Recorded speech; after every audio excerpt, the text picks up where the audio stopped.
Daniel, your mother's being ridiculous about that dusty museum of a house. I heard her voice, sweet as poison, slither through my voicemail. But that wasn't the worst part. 30 seconds later, she laughed and said, "We'll just forge Tom's name. She'll never know the difference." Tom, my dead husband. My hands shook, but I saved the message. Twice. Then came the gut punch. My son stood in my kitchen, looked me in the eye, and called me paranoid. He knew. He chose her. I lost them both in one day.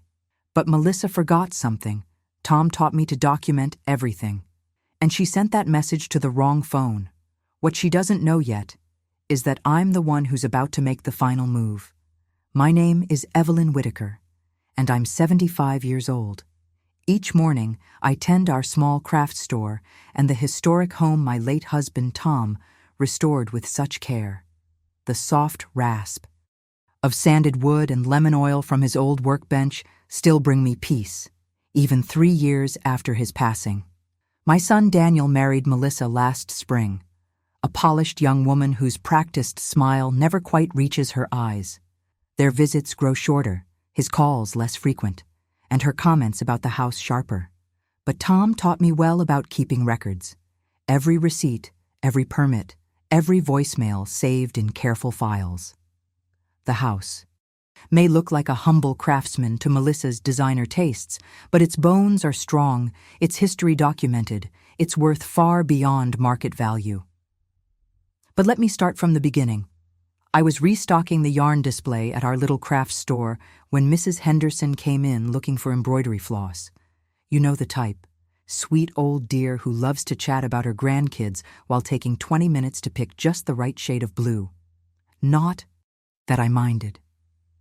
After Tom passed, these gentle conversations kept me anchored. "Your Daniel stopped by earlier," she mentioned, finally settling on a pale cornflower. "Such a handsome boy. That wife of his, though." She pressed her lips together, leaving the thought unfinished. My fingers tightened on the cash register keys. "Melissa's adjusting to small-town life," I said diplomatically. "You ever notice how defending family can taste like copper pennies in your mouth? But that's what we do, isn't it? We paper over the cracks, smooth the rough edges, pretend we don't see what's right in front of us." The afternoon drifted by in a comfortable haze of regular customers and familiar routines. At closing time, I counted out the register, locked up, and walked the 3 blocks home. The October air had that crisp edge that always reminded me of Tom bringing in firewood, his boots leaving. Little trails of bark across the porch. Speaking of the porch, it needed sweeping again. Dead leaves had gathered in the corners, skating across the weathered boards in the breeze. I settled into Tom's old rocker, fishing my phone from my purse. The message light was blinking. You know that moment when your whole world shifts? It doesn't always come with thunder and lightning. Sometimes it's just you, sitting in a patch of dusty sunlight. Pressing play on your voicemail. "Daniel, honey?" Melissa's voice. Honey sweet, but with that edge I'd grown to recognize. "I just left the lawyer's office. Everything's falling into place perfectly. Once we get your mother out of that dusty museum of a house, we can finally move forward with our plans. The retirement community brochures came today. Very nice places, really. She'll thank us later when she's not rattling around in all those empty rooms. Besides, it's time we inherited what's rightfully ours, don't you think? Call me back, sweetie." My hand shook as I lowered the phone. The rocker's familiar creak suddenly felt like a stranger's voice. Dust motes danced in the shaft of late sunlight, and I watched them, feeling heat rise up my neck and then drop into my stomach like ice water. Play it again, I told myself. Make absolutely sure. The second time wasn't a mistake. There was. Melissa's voice, clear as crystal, laying out her scheme to strip me of my home. I checked the caller ID, definitely her number. Then I saved that message. Twice on my phone, and once more on the little backup drive Tom had insisted I keep, just in case. Tom always said, when trouble comes knocking, don't panic. Make a list. So I went inside, found my good notepad, and wrote at the top, "What must be protected?" Under it, I started listing. The house, the store, Tom's workshop, the family photos, the restoration records, our life's work, piece by piece. My hand was steady now as I picked up the phone and scrolled to Daniel's number. The dial tone hummed in my ear, matching rhythm with that damning message playing over and over in my mind. Each ring felt like a heartbeat, like time clicking backward to when my son was just a boy, helping his father sand banisters and replace window panes. 1 ring, 2 rings, 3. Maybe you're wondering why I didn't just explode with anger, call Melissa directly and give her a piece of my mind. But when you've lived as long as I have, you learn that rage burns fast and leaves nothing but ashes. No, this needed a steadier hand. This needed, "Hi, Mom." Daniel's voice cut through my thoughts. "Everything okay?" I barely slept that night. You know how thoughts chase themselves in circles. When something's truly wrong. By sunrise, I'd worn a path in the bedroom carpet and emptied a pot of chamomile tea, but at least I had a plan. Daniel always stopped by Thursday mornings before work, a tradition from when Tom was alive. So I put on my powder blue cardigan, the one that made me look more grandmother than grieving widow, set up the coffee maker, and waited at the kitchen table. The morning light streamed through Tom's lovingly restored windows, casting familiar patterns on the worn tablecloth. Have you ever tried to keep your voice steady when your world's falling apart? I rehearsed my words carefully, determined to stay calm and rational. Right on schedule, I heard Daniel's key in the lock. "Mom, something smells good." "Fresh coffee," I called back. "Come sit with me a minute." He looked so much like his father then. Same easy smile, same way of running a hand through his hair as he settled into Tom's old chair. My throat tightened. How had we gotten here? "Daniel," I began, wrapping my hands around my coffee mug for warmth. "Something happened yesterday that we need to discuss. I received a voicemail from Melissa, one that was meant for you." His smile flickered. Just slightly, just enough. "She mentioned meeting with lawyers," I continued, keeping my voice level.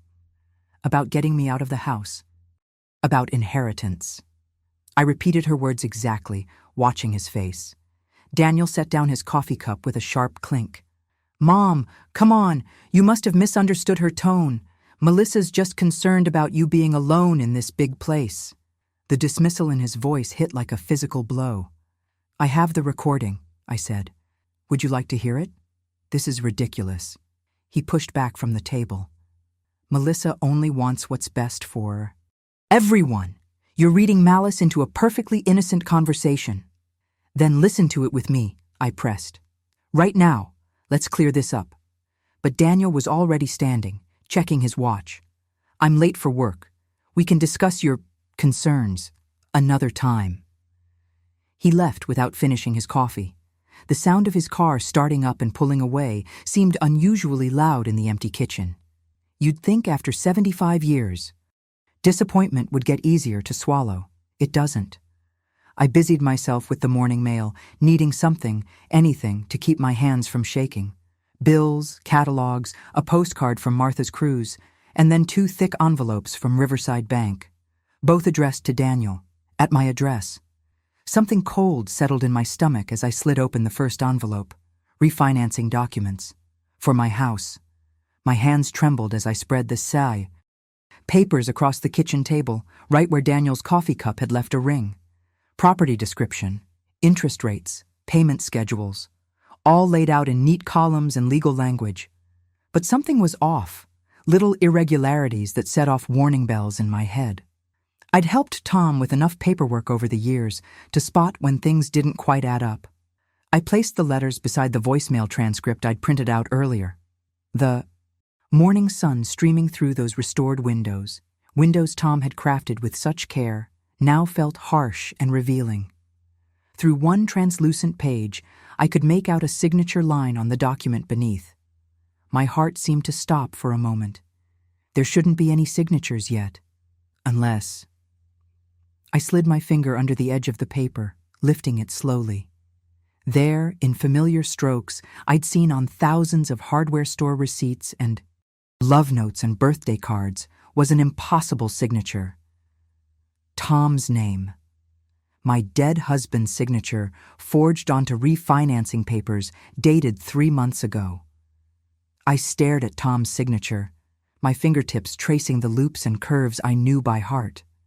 After 47 years of marriage, I'd seen that signature on everything from love letters to hardware receipts.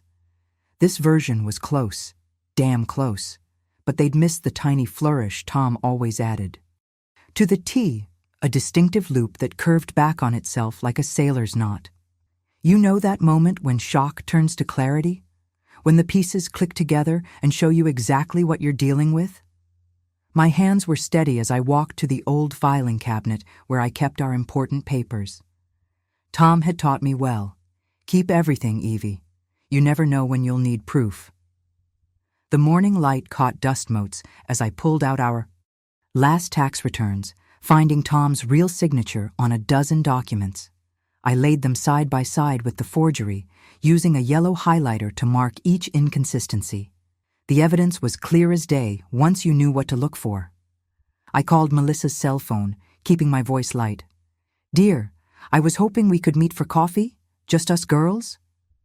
She agreed easily enough, too easily, looking back.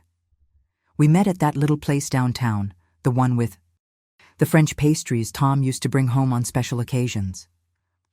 I arrived early, chose a quiet corner table, and waited with my evidence tucked safely in my purse. Melissa swept in wearing pearls and that practiced smile of hers. "Evelyn, how lovely to see you." She air-kissed my cheek, her perfume sharp and expensive. "I ordered us both lattes. I know how you love your afternoon coffee." Actually, I'd always been strictly tea afternoon. Something she'd have known if she'd ever really listened during family dinners. But I smiled and thanked her, waiting until our drinks arrived before pulling out the refinancing documents. "I found these in today's mail," I said, sliding them across the table. "I'm particularly interested in this signature here." Melissa barely glanced at the papers. "Oh, those old things? Daniel mentioned he was handling some financial arrangements." She stirred, her latte with precise movements. "Actually, I'm glad you brought this up. We've been meaning to talk to you about the future." "Have you?" My voice stayed steady, though my chest felt tight as a drum. "It's just—" She leaned forward, all concern and practiced sympathy.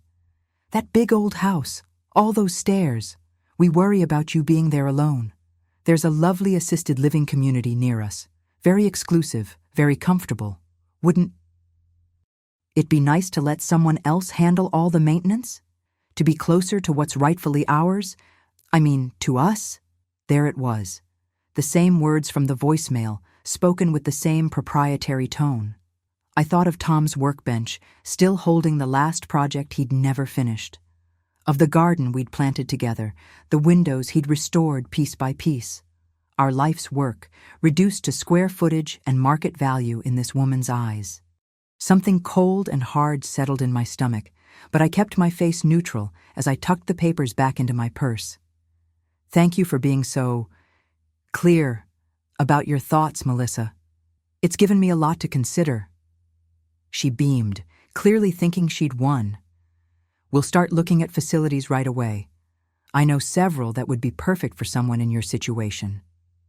I left her there with her half-finished latte, driving home as dusk settled over the familiar streets. The house was quiet when I walked in.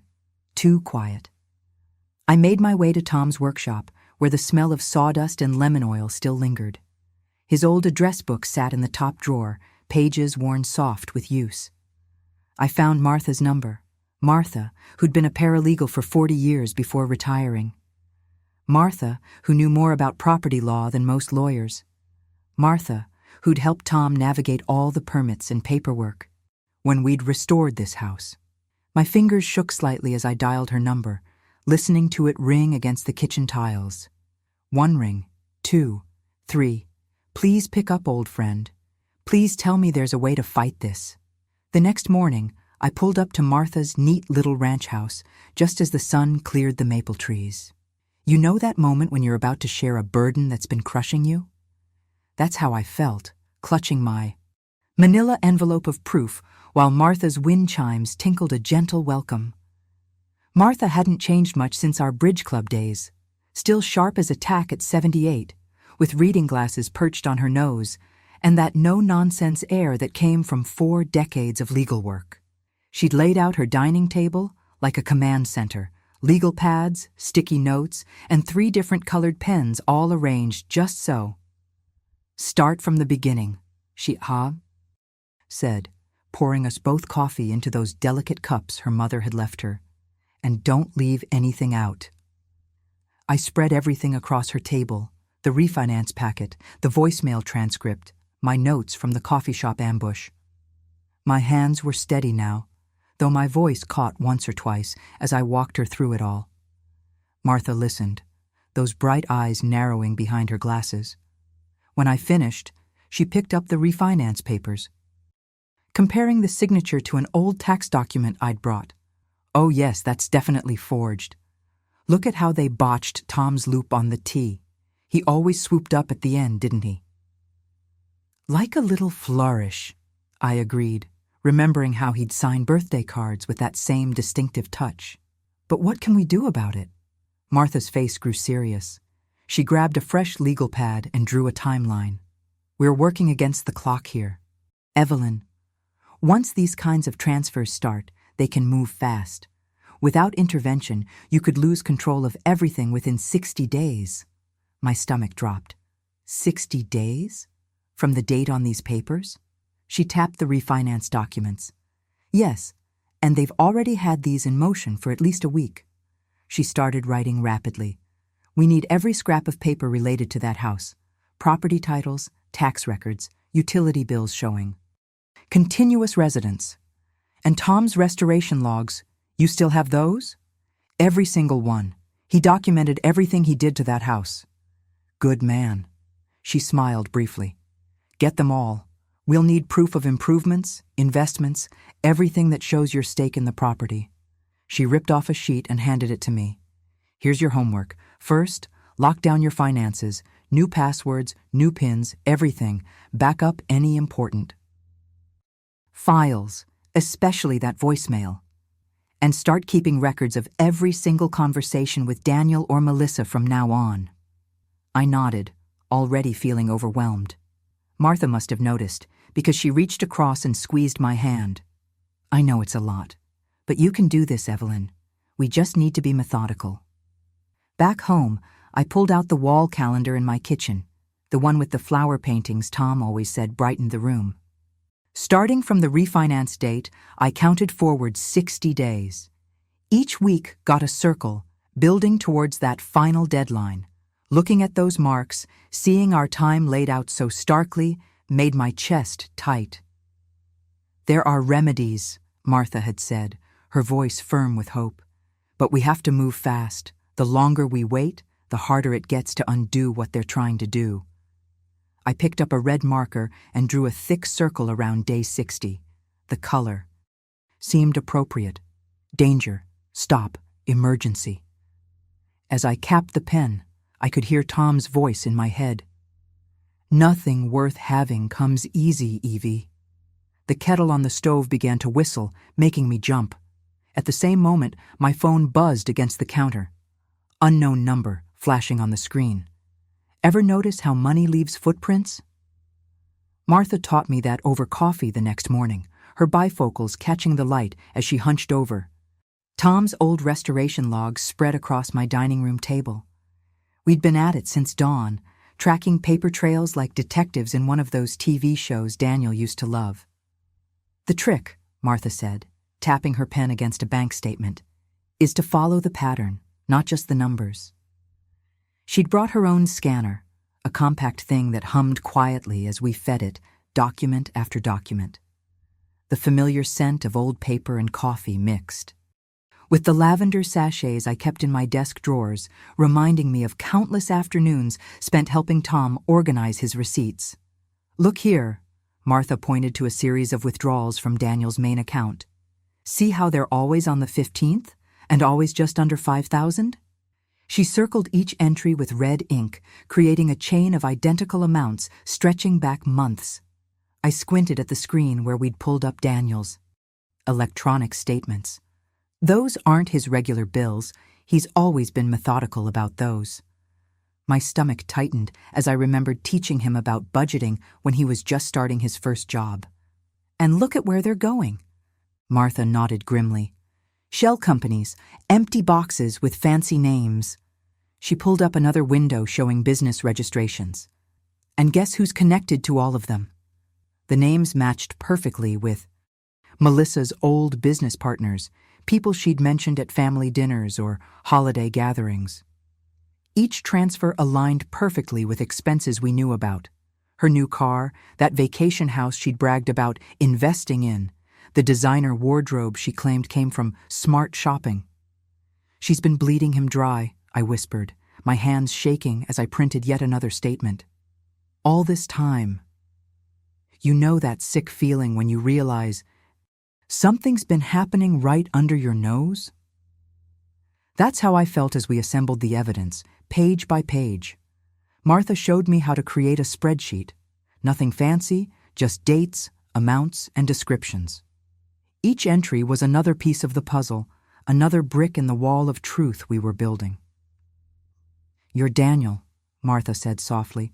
He's never been good at saying no to her, has he? I shook my head, remembering how proud he'd been when he first brought Melissa home. How quickly she'd taken over his decisions, his finances, his whole life. The highlighting marker squeaked against paper as I marked another suspicious transfer. By early afternoon, we had it all laid out.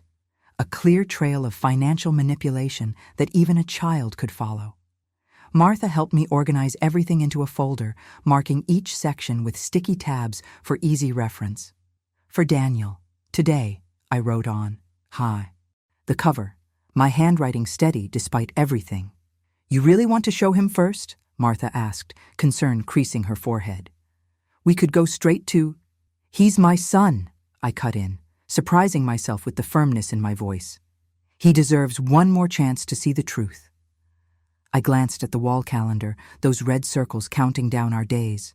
We still had 53 left. Enough time to do this right, to give Daniel a chance to wake up before we had to take more drastic steps. Standing on my front porch, the afternoon sun warm on my face, I pulled out my phone. The message to Daniel took 3 tries to write, my fingers reluctant to tap out those simple words. Please come by, just to see. I waited there, watching shadows lengthen across the porch boards Tom had laid himself.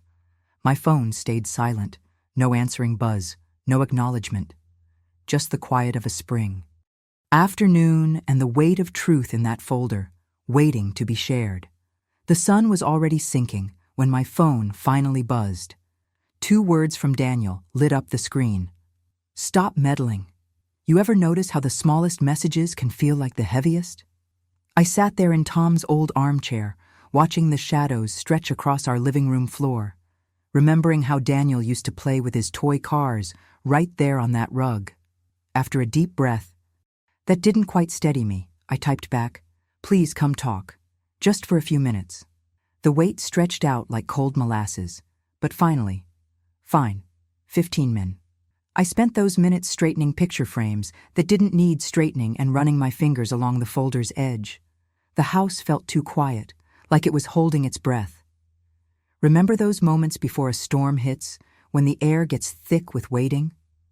That's how it felt. Daniel's car door slammed in the driveway, a sharp crack that made me flinch. His footsteps on the porch board sounded nothing like the little boy who used to race through that door calling Mom. His jaw was set tight when I opened the door, eyes already shuttered against whatever I might say. I made coffee, I offered, holding up the folder. We can sit and... I'm not here for coffee or your conspiracy theories. He stood just inside the doorway, arms crossed. Melissa told me what you said to her. Did she tell you about the transfers from your account? I kept my voice steady, the way I used to when he'd had nightmares as a child. Every month, Daniel. $5,000, like clockwork, going to— "She's protecting us!" His voice cracked through the hallway. "Managing our finances so we can take care of you later. But you can't stand that, can you? Can't stand not being in control?" I've been struck by lightning exactly once in my life, back in '82, standing too close to the window during a summer storm. That's what his words felt like. That same jolt of disbelief, that same burning aftermath. "I'm trying to protect you," I said softly, holding out the folder one last time.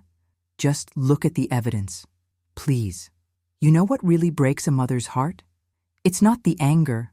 I'd weathered plenty of his teenage storms. It's not even the accusations. It's watching your child choose blindness over truth, watching decades of trust and love collapse into something you can't reach across.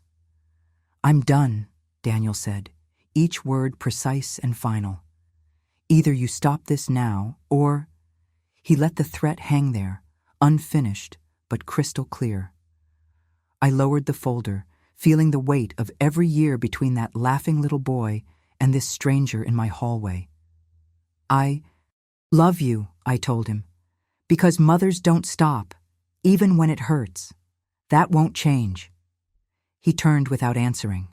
The front door clicked shut behind him with a sound like an ending. For a long while I just stood there in the quiet hallway, listening to the settling sounds of the old house. Then, one step at a time, I walked to Tom's study and slipped the folder into the bottom drawer, turning the key in the lock with fingers that barely trembled. Upstairs, the bedroom closet still smelled faintly of cedar. The small suitcase was right where it had always been, tucked away on the top shelf next to Tom's old fishing gear. It felt heavier than I remembered as I set it on the bed. "Just in case," I whispered to the empty room, laying out my nightgown, my pills in their labeled containers, the silver-framed photo of Tom and me on our 40th anniversary. Just temporary. The house creaked and shifted around me as night settled in, the familiar sounds suddenly seeming less like comfort and more like a countdown. I sat on the edge of the bed, running my hand over the quilt Mom had made for my wedding day, and wondered if the next knock would be someone with papers to serve. I woke to that gray-blue light that comes before dawn, when everything feels a bit unreal. You know those moments? When you're not quite sure if you're still dreaming?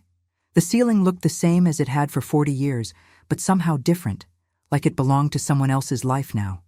My hands moved on autopilot, folding 2 sets of clothes into the suitcase. A cardigan Tom had always said brought out my eyes. Sensible shoes. The little things you think about when your world's crumbling.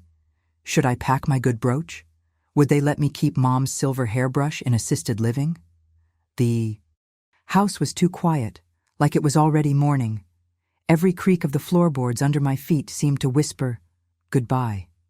I caught myself touching things as I passed. The banister Tom had stripped and refinished 3 times to get just right. The wall where we'd marked Daniel's height with pencil marks. The window seat where I used to read stories on rainy afternoons. Standing in the kitchen, I watched the sun start painting the sky pink. Through my window, damn it, and felt something inside me just cave. You ever have that moment when fighting seems harder than surrendering? When you wonder if maybe everyone else is right and you're the one being difficult?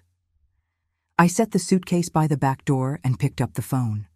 Martha answered on the second ring, despite the early hour. God bless retired paralegals who keep lawyers' hours. "Martha?" My voice sounded old, even to me. "I've been thinking. Maybe I should just let it go. Find somewhere smaller, before things get ugly." The rustle of papers came through the line. Martha was already at her dining room table, no doubt surrounded by legal pads and coffee cups. Then silence, the kind that makes your stomach clench. "Evelyn." There was something in her tone that made me grip the phone tighter. "I was going to call you this morning. I couldn't sleep, so I started cross-checking some of Daniel's work contacts, just on a hunch. My free hand found the kitchen counter, steadying myself. And? Melissa made a mistake. More paper shuffling. A big one. Remember that voicemail? She forwarded it to Daniel's work email by accident. The whole thing. Timestamps, routing data, everything. It's all there in the company's email system. The morning light suddenly seemed brighter. Sharper. You're sure? I called in a favor from Bill. You remember Bill? He's their IT manager now. He found the original email thread and downloaded everything. Audio file, metadata, the works. Martha's voice had that steel-trap satisfaction I remembered from our PTA days.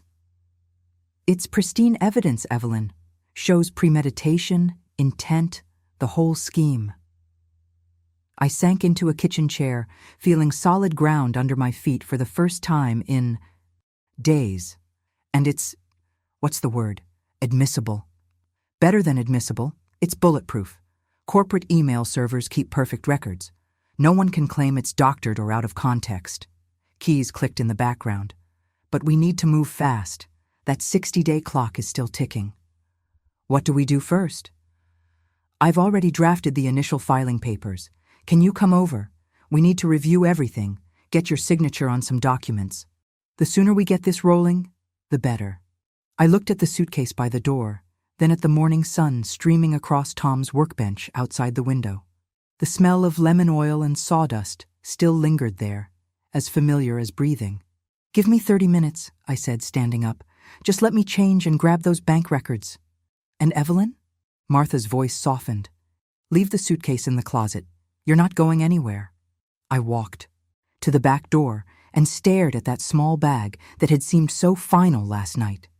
It sat there like a question. Surrender or fight? Run or stand? Bending down, I wrapped my fingers around the handle. I grabbed that suitcase handle and marched it right back upstairs. You know that feeling when you realize you've been playing someone else's game? That's what hit me as I hung that cardigan back in the closet. The house seemed to exhale with me, like it knew we weren't done fighting yet. The drive to Martha's was surreal in that pre-dawn quiet. Streetlights still glowed against the purple sky, and I caught myself gripping the steering wheel like it might try to turn me around. The folder of bank statements rustled on the passenger seat where Tom used to sit. He'd have been proud of how organized I'd kept everything. Martha's dining room looked like a law library had exploded across it. Legal pads everywhere, sticky notes making a rainbow on her laptop screen, and 3 coffee cups at different stages of empty. She had that focused look I remembered from when she'd led the Historical Society's Preservation Committee. I've got Richard Sawyer on standby, she said, shuffling papers to make room for my folder. Best civil litigation attorney in 3 counties. He's waiting for our call. My stomach did a little flip. Can we afford him? He owes me a favor from that zoning fight in '92. Plus, he loves cases with clear paper trails. She tapped her laptop. Speaking of which, the recording of Melissa's voice filled the room, crisp and damning. Every sneering word about that dusty museum and what's rightfully ours hung in the air like poison. Martha's face hardened as she played it for Richard over the speakerphone. Well now, he drawled when it finished. That's about as clear-cut as they come. Mrs. Whitaker, are you willing to see this through? It won't be pleasant. Yes. The word came out stronger than I expected. What followed was a blur of legal terms and deadlines, emergency motions, evidence preservation orders. Then Richard dropped the bomb.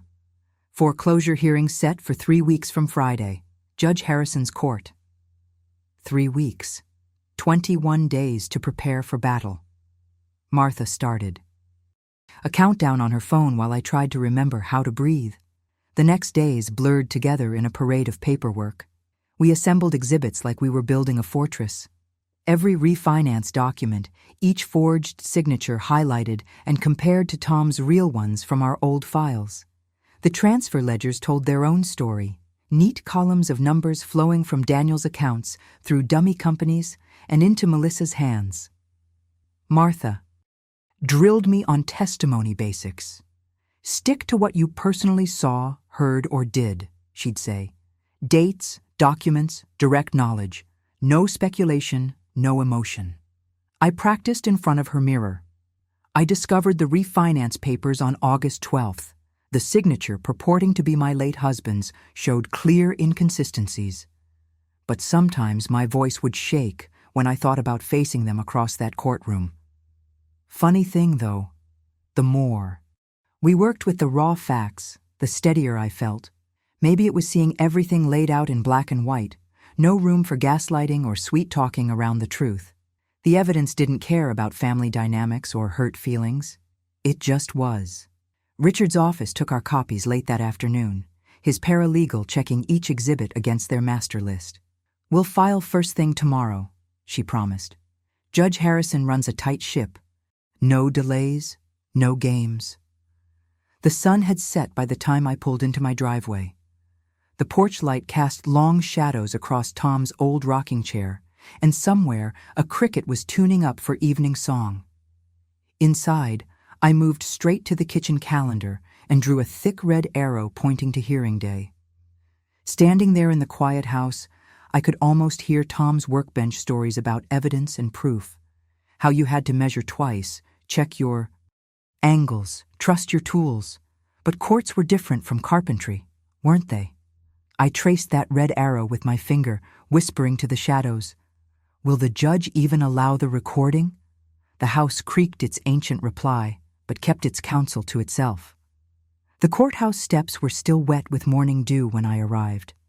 My exhibit binder, the one Martha had helped organize with those color-coded tabs, felt heavy against my chest. Remember those days when Tom would lay out his tools before starting a big project? That's exactly what this felt like. Only the tools were papers and proof instead of chisels and planes. "You're early," Richard said, appearing beside me with his leather briefcase. "Good. Judge Harrison appreciates punctuality." We settled into the courtroom, all polished wood and morning sunlight streaming through tall windows.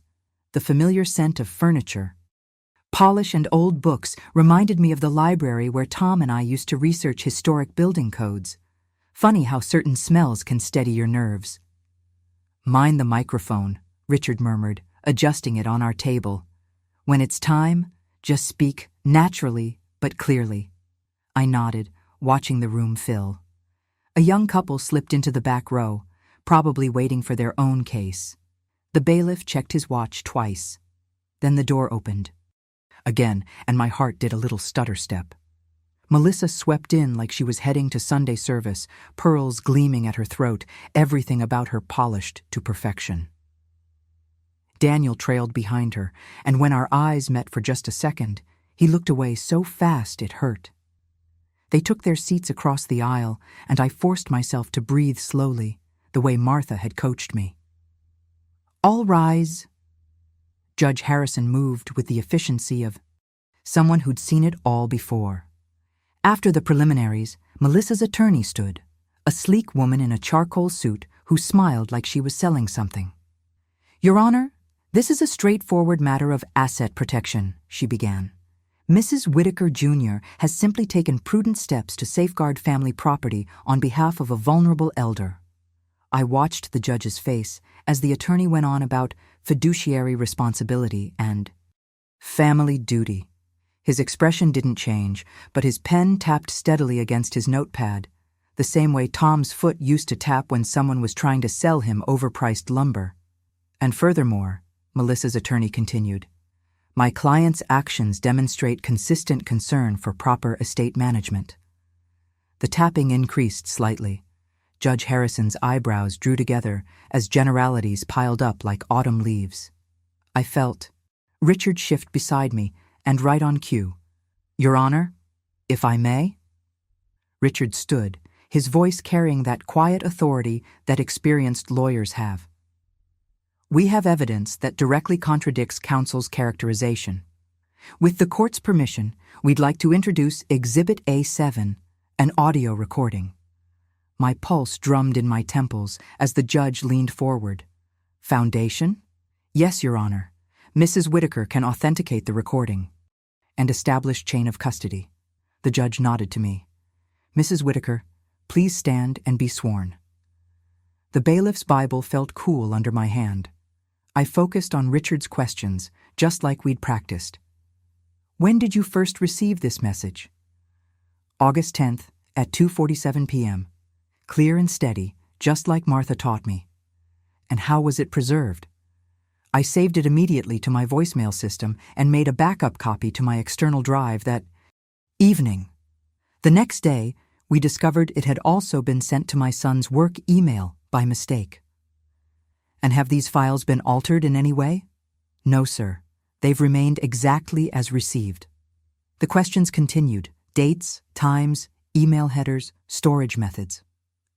I answered each one with the precision Tom always said was the mark of good craftsmanship. Finally, the judge nodded. Foundation is sufficient. You may proceed. Richard handed a USB drive to the bailiff. I watched him connect it to the courtroom audio system, adjusting knobs and levels. Across the aisle, Melissa's fingers laced together so tightly her knuckles went white. Your Honor, her attorney tried one last time. This recording was obtained without consent. Counsel, the judge cut in. Your client left this message on a public voicemail system and forwarded it through company email. Proceed with the audio. The key. Bailiff's hand hovered over the play button. I held my breath, wondering if everyone else could hear my heart pounding. The first notes of Melissa's voice filled the courtroom, and I swear the air itself went still. That cultured tone I'd heard so often at family dinners now dripped with contempt through the speakers. Honestly, Daniel, your mother's being ridiculous about that dusty museum of a house, but don't worry, I've got it handled. Once we push through the refinance, we can force the issue. She'll have no choice but to move into assisted living, and we'll finally get what's rightfully ours. You ever hear something so quiet, it's loud? That's what happened when the recording stopped. Then came the ripple of gasps from behind the gallery rail, like a wave breaking against rocks. I kept my eyes straight ahead, hands folded in my lap, just the way Martha had coached me. But, Lord, it was hard not to look at Daniel. I didn't need to, though. In my peripheral vision, I could see him crumpling like an autumn leaf. His shoulders sagged forward, and all that righteous color drained from his face. My boy, my grown boy who'd stood so tall defending his wife, seemed to shrink right there in his seat. Your Honor, Richard said into that heavy silence, I'd like to direct the court's attention to the email metadata showing this message was sent on August 10th at 2:47 p.m., then forwarded to Mr. Whitaker's work email at 2:48 p.m., apparently in error. Remember how Tom used to say you could tell when a house's foundation was bad by the way the windows stuck? Well, Melissa's composure was starting to stick. She leaned over to whisper something sharp to her attorney, but I caught the way her hand trembled as she dabbed at her forehead with a tissue. Funny how pressure can make the smoothest facades start to crack. Additionally, Your Honor, Richard continued, we have substantial documentary evidence regarding unauthorized signatures and financial transfers. My fingers brushed the edge of our exhibit binder, the one I'd spent weeks preparing with Martha. Every tab was color-coded, every page numbered, just like I used to organize Tom's restoration receipts. In particular, Richard said, I'd draw the court's attention to Exhibit B3, comparing the genuine signature of Thomas Whitaker with the version that appears on these refinance documents. Judge Harrison's pen stopped its tapping. Show me these alleged forgeries, he said, and let's see the money pathways you're referring to. I shifted my chair forward just a hair as Richard opened the binder to the signature comparison page. We'd laid it out exactly like Martha suggested. Tom's real. Signature from our deed on the left, taken back when his hand was steady and sure, next to that awkward imitation on the loan papers. The thing about Tom's signature was, he always added this little loop at the end of the R, said it was his maker's mark, like the ones craftsmen used to leave on their finest work. The forged version missed it completely. Instead, there was this hesitation in the strokes, like someone trying to copy a dance they'd only seen once. If you'll note, Your Honor, Richard said, pointing to the distinctive features we'd highlighted in yellow. The authentic signature shows consistent pressure and fluid movement, while the questioned document exhibits characteristics typical of simulation. I watched the judge lean in closer, his reading glasses catching the fluorescent light. Beside me, Richard was already turning to the transfer records. page after page of highlighted numbers that told their own damning story. Each tab in that binder was another nail in the coffin of Melissa's scheme. And here, Richard continued, his finger tracing the columns of numbers, you'll see a pattern of transfers from Mr. Whitaker's personal accounts to these various shell entities. I stole another glance across the aisle. Melissa was sitting ramrod straight now, but her jaw had that tight look she'd get at. Family dinners when things weren't going her way. Her attorney was flipping frantically through her own papers, probably searching for some way to explain it all away. But numbers don't lie. Tom taught me that back when we were building the store together. Keep clean books, he'd say, and the truth will always show itself. Mrs. Whitaker, Richard said gently, could you explain to the court what makes your late husband's signature so distinctive?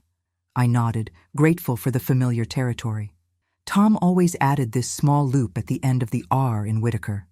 My finger traced the curve on the original deed document. He called it his maker's mark, like the ones craftsmen used to put on their finest furniture. He was so proud of that little flourish, used it on everything from checks to Christmas cards for 47 years. You know how some memories just rise up and catch you off guard? For a second, I could almost smell the sawdust from his workshop, see him signing off on another finished piece. And this signature here, Richard continued, pointing to the refinance papers, how does it compare? It's missing the loop entirely. I kept my voice steady. The strokes are uneven, like someone hesitating. Tom's hand was always sure, fluid, even in his last months. I gestured at the crude imitation. This isn't his work. Richard nodded, then moved to the financial exhibits. Now, Mrs. Whitaker, could you walk us through these transfer records? Page by page, we traced the money's path. Daniel's accounts seemed to leak funds like a rusty bucket, regular withdrawals flowing to companies I'd never heard of. But Martha and I had done our homework. This entity here, I said, pointing to a highlighted line, received $5,000 on March 15th. The same day, that exact amount was used as a down payment on Melissa's new car. My finger slid down the column. And here, April 3rd, $12,000 transferred to this numbered account. The following day, Melissa's credit card debt was paid down by the same amount. I could feel Melissa's eyes burning into me, but I kept going. The numbers told their story, clear as day. Tom always said good bookkeeping was like a clean conscience. Nothing to hide. Nothing to fear. Richard connected the dots methodically. Your Honor, these patterns clearly establish the elements of fraud under State Statute 815.2, as well as elder exploitation under Objection! Melissa's attorney shot up. These documents lack proper foundation, and their relevance overruled. Judge Harrison's voice cut through like a sharp chisel. The evidence chain is clear, and the relevance is obvious. He turned those keen eyes toward me. Mrs. Whitaker, who maintained custody of these original bank records? I did, Your Honor. They're kept in my home office in a fireproof safe Tom installed. My voice stayed level, though my knees had started to shake under the table. I make copies of all important papers, just like Tom taught me. The judge nodded, then asked about the loan origination, dates, communications, who had access to what. I answered each question, simply, precisely, the way Martha had drilled me. No elaboration, no emotion, just facts. When the last exhibit was noted, silence filled the courtroom like morning fog. My fingers gripped the edge of the binder, its plastic coating smooth and cool against my skin. All those weeks of work, all those careful preparations, now rested in that quiet moment. Judge Harrison closed his folder with a soft snap. I'll take a brief recess to review the complete file. He stood, and we all rose with him. Court will resume in 20 minutes. As the bailiff called, "All rise," my legs felt wooden, but I managed to stand. One long breath in, one out. Everything, my home, the store Tom and I built together, what remained of our family, balanced on whatever words would come next. 20 minutes. about the time it used to take Tom to sand down a table edge to perfect smoothness. I touched the worn wedding ring on my finger and thought about patience, about craftsmanship, about doing things right. Richard leaned over. "You did well," he whispered. "Very well." I nodded, not trusting my voice just then. Across the aisle, Melissa's heels clicked against the floor as she paced in tight circles. Daniel sat motionless, staring at his hands. The wall clock ticked forward, each minute stretching like warm taffy. All we could do now was wait. When the bailiff called us back, my legs felt like lead. You know that moment when everything you've worked for hangs by a thread? That's how those few steps back to my seat felt. The smooth wooden bench creaked as I settled in, and I forced myself to breathe slowly, just like Tom taught me during those long restoration projects. Judge Harrison didn't waste time with preliminaries. Having reviewed the evidence presented, this court finds substantial irregularities in the refinancing documentation. He adjusted his glasses, scanning the papers before him. Most critically, the purported signature of Thomas Whitaker shows clear signs of forgery when compared to verified exemplars. My heart stuttered, then steadied. From the corner of my eye, I saw Melissa's spine go rigid. Furthermore, the judge continued, the pattern of unauthorized transfers from Daniel Whitaker's accounts to Shell entities, coupled with the timing of subsequent expenditures, meets the threshold for criminal investigation. His tone carried the weight of stone. The refinancing agreement is hereby declared void ab initio. All related documents are nullified. The room swayed slightly, like that time Tom and I danced at our 40th anniversary. I gripped the bench to anchor myself. Additionally, Judge Harrison's voice cut through the low murmur, this court is referring the matter to the District Attorney's Office for review of potential charges including elder financial abuse, fraud, and forgery. He fixed Melissa with a stern look. Mrs. Daniel Whitaker, you would be well advised to retain criminal counsel. The gavel cracked like summer thunder. Around me, the gallery erupted in whispers, but I kept my eyes forward, dignity intact. That's when I noticed Daniel's hands, his left thumb working his wedding band round and round, like a trapped thing seeking escape.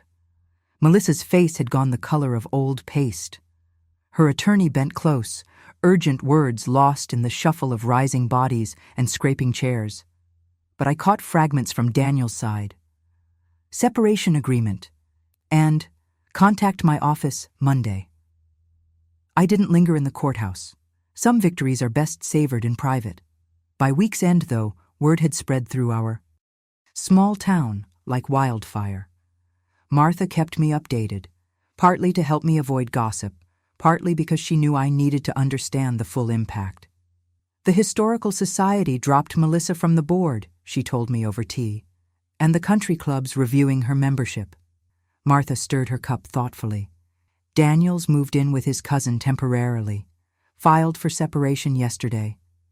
I nodded, feeling no joy in their collapse, just a deep weariness. The house? I asked quietly. Deeds secure, Martha assured me. Richard filed the final orders this morning. It's over, Evelyn. That evening I walked through my home, truly mine again, touching familiar walls, breathing in decades of memories. The workshop door opened with its usual gentle resistance.